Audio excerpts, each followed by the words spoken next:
Today on Historical Moments we're talking about one of the most dramatic air campaigns in history, the Battle of Britain. In the summer of 1940, France had just fallen and Hitler's forces were sitting across the Channel just waiting to invade. But instead of rolling over, Britain proceeds to fight off the most powerful air force in the world. Let's dive into why this happened and how Britain pulled it off. So first, why did this battle even happen? By June 1940, Nazi Germany had steamrolled through most of Western Europe. Poland, Denmark, Norway, Belgium, the Netherlands, and France had all been conquered in less than a year. Hitler had basically achieved everything he wanted on the continent, except for one annoying problem. Britain refused to surrender. Hitler actually didn't hate Britain. In his twisted worldview, he saw the British as fellow Germanic people, and hoped they'd just make peace and let him focus on his real obsession, invading the Soviet Union. He even made peace offers, which Churchill famously rejected. But here's the thing, Hitler couldn't just leave Britain alone. As long as Britain was in the war, it posed a threat. The Royal Navy dominated the seas, and Britain could potentially build up forces for a counterattack. So Hitler decided he needed to invade Britain in an operation called Sea Lion. There was just one massive problem with this plan. The German Navy was nowhere near strong enough to protect an invasion fleet crossing the Channel while the Royal Navy was still around. The solution? The Luftwaffe, Germany's air force, would have to destroy the Royal Air Force first. Control the skies and you could control the invasion. No air superiority meant no invasion, and that's how we got the Battle of Britain. Hermann Göring, the head of the Luftwaffe, was basically foaming at the mouth with confidence. He promised Hitler that he could crush the RAF in just weeks. The plan was straightforward. Bomb British airfields, destroy their planes on the ground and in the air, and make it impossible for the RAF to function. Once Britain had no air force, the Germans could invade at their leisure. The Luftwaffe had serious advantages. They had around 2,800 aircraft available for the battle compared to Britain's roughly 900 fighters. They had experienced pilots who had been fighting since Spain in the 1930s. They had excellent aircraft like the Messerschmitt Bf 109, one of the best fighters of the war. The campaign officially kicked off in July 1940 with attacks on shipping and coastal targets. Then, in August, they really ramped things up, hitting RAF airfields and aircraft factories hard. The goal was simple: break the RAF's back before autumn weather made an invasion impossible. Now let's talk about Britain's position, because on paper it looked pretty grim. They'd just evacuated their army from Dunkirk, with most of their heavy equipment left behind in France. They were alone. The Soviet Union had a pact with Hitler, and America was staying neutral. Resources were stretched thin. But Britain had some serious advantages that didn't always show up in the numbers.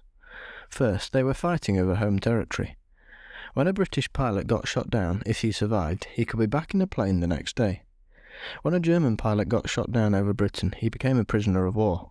That's a huge difference in a war of attrition. Second, Britain had radar. This was absolutely revolutionary. The chain-home radar system could detect incoming aircraft while they were still over France, giving the RAF time to scramble fighters and position them effectively. The Germans knew Britain had radar, but they underestimated how much of a game-changer it was. Third, Britain had the Supermarine Spitfire and the Hawker Hurricane, two excellent fighter aircraft. The Hurricane actually shot down more German planes during the battle, though the Spitfire gets more glory because it was sexier looking and could match the Bf 109.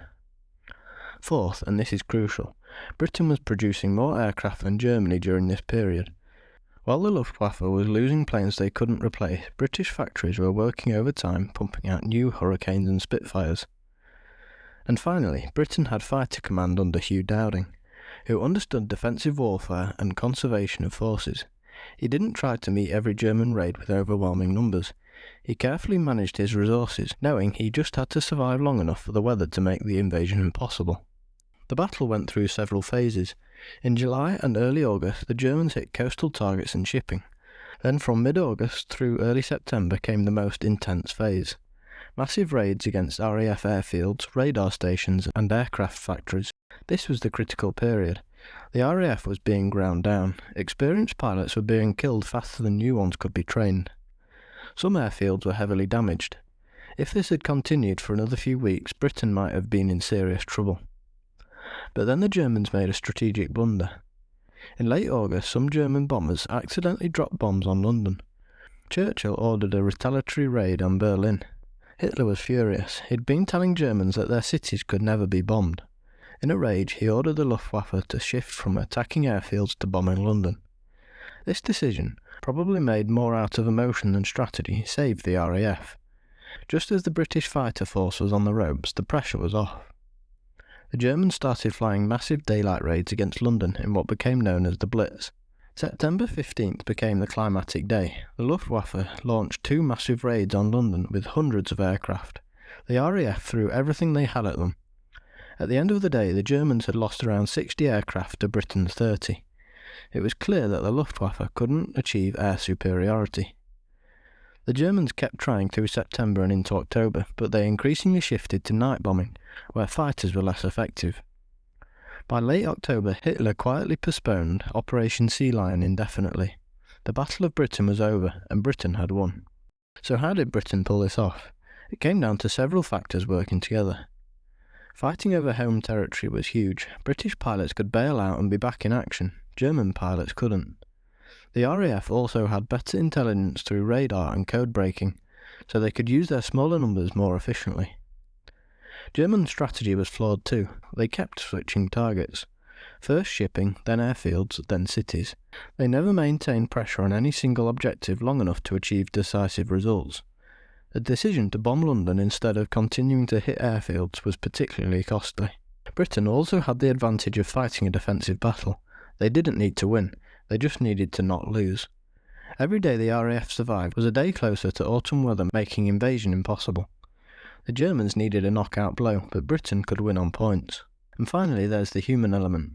British pilots, many of them barely out of their teens, flew mission after mission despite exhaustion and horrific casualties. Fighter Command lost about 1,700 aircraft during the battle. Over 500 pilots were killed, but they held on.